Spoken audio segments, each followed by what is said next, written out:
And he's probably in the dugout like, what the just catching strays, just like, dude, leave performance of a world-class athlete out of your criticism, especially if you're on the field. You got to have respect. Respect is earned. It's not just given for free because you wear a black shirt with a number on the sleeve. I don't care. Welcome back to Mayday Monday. We've decided Mayday Monday is the way to do it, and we get into last week's news and controversies, and we do some player breakdowns, and I try to answer as many of your guys' questions as possible. Don't forget to join the Discord, !Discord. We have the baseball segment in the Discord, and I'm going to be doing a weekly forum question where you can just give me like whatever. I want to know what your guys' take. That we're going to go over a lot of those answers, and just like I'll give you my my 2 cents. Let's get in to the news.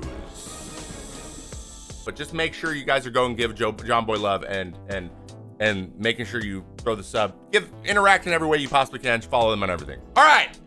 So let me give you a little background on this heinous situation. We got Lars Nootbar batting.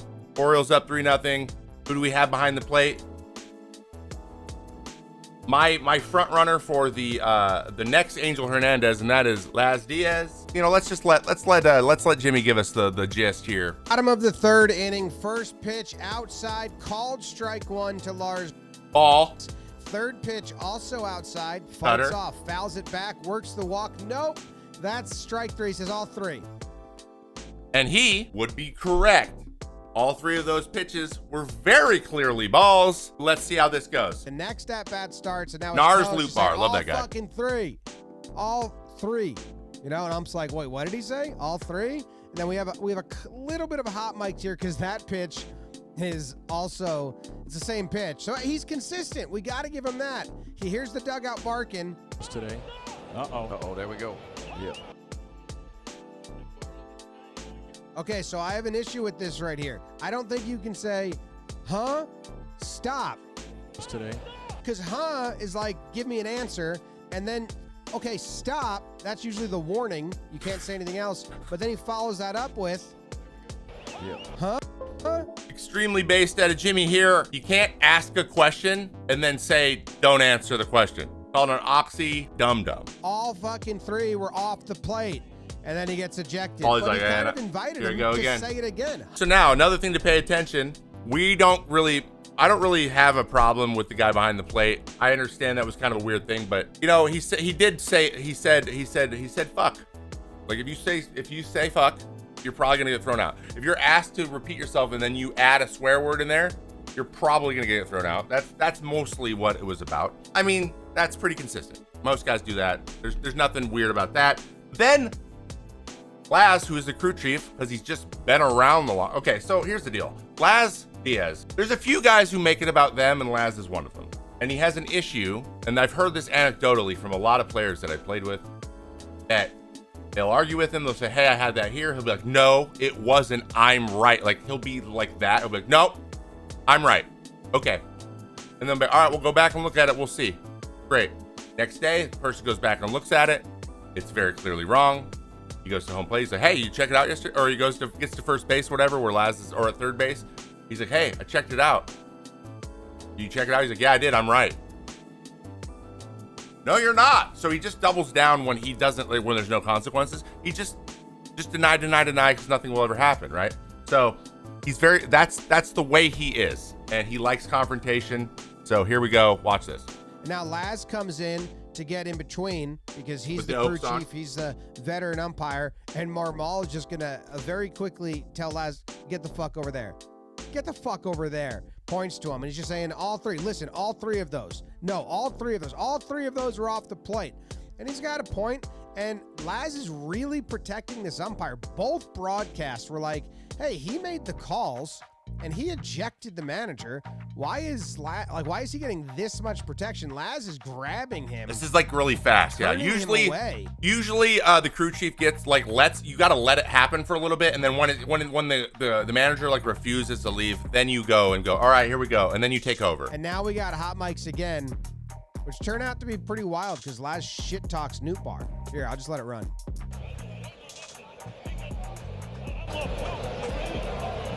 So he says, you're off too. And he's like, you know what you're doing either, Laz. He's pointing out to the base path. So there must have been a play earlier in the game that Laz messed up. And then Laz takes offense to that.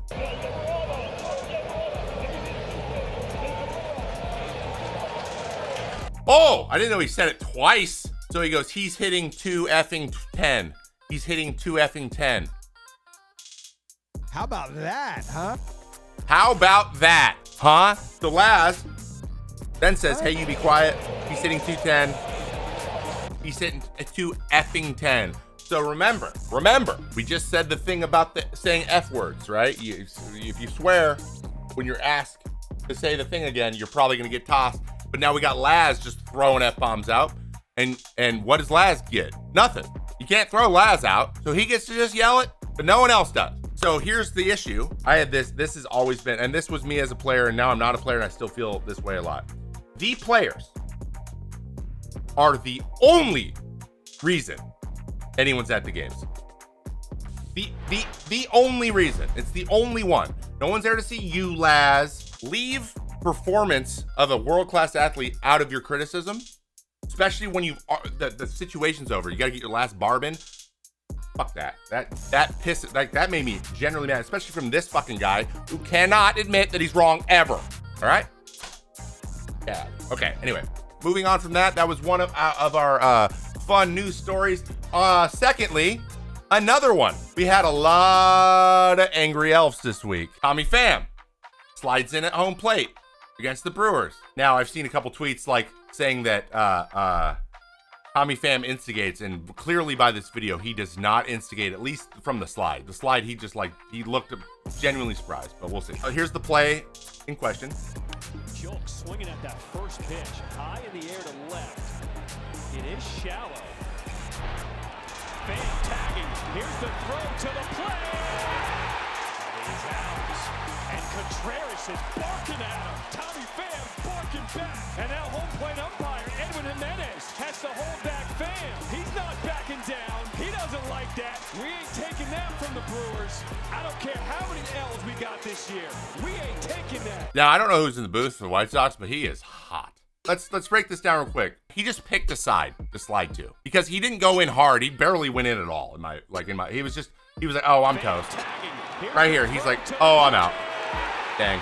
And he slowed down. He's like, I'm out. Not only that, he doesn't get up and look at him like I was trying to railroad you or act tough. He's just like, ah, shit. And then Contreras didn't like how he kind of went inside. But to me, it looked like he just picked a side and didn't read the play. He just picked a side. He was running from the inside the whole time. Contreras wasn't blocking. Oh no, 100%. No, it was completely clean. The play was completely fine, normal, even. But then the waving and then the shit talking to Tommy is he can't let it go. And we're about to see why he can't let it go. Close play at the plate. And actually, it wasn't even close. There's a shallow fly ball to left field. You would expect the left fielder to throw the base runner out on that play. But. So he admits wasn't even close. He got me. The situation of the game, third base coach sends you gotta go. I'm nailed out at home by a mile. I'm going to the dugout, and I hear the tough guy with all the hoorah. So I'll never start anything, but I'll be prepared to finish it.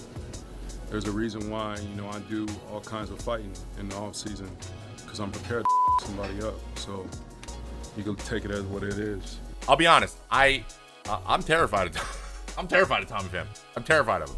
You know what? That's off. I understand why he's angry. I don't know, getting punked on a play. It sounds like he doesn't feel good about. Or it sounds like he doesn't agree with being sent there either. He's just I don't know if I should have ran there, and so I wouldn't have run. I'm older. I'm not gonna. I'm probably out, right? And then he gets punked when he does something that he probably wouldn't have chosen to do himself. It's frustrating. So let's put that out there. But then we got to talk about how he's ready to throw down, which I don't doubt that. He once just slapped Jock Peterson. So I'm terrified of him. But at the end of the day, I think this is a pretty straightforward thing. This is a totally normal bases or benches clearing thing, where just someone is talking trash because they won and the other side didn't, and he doesn't like to be punked. very clearly. Most people don't like to be punked, but of the people who are going to do something about it, I would put Tommy right at the top of that list. I know there's a lot of like flexing going on, but he's like, he knows that as soon as he does that, he's freaking suspended for God knows how long, right? I love that. And that has been the news.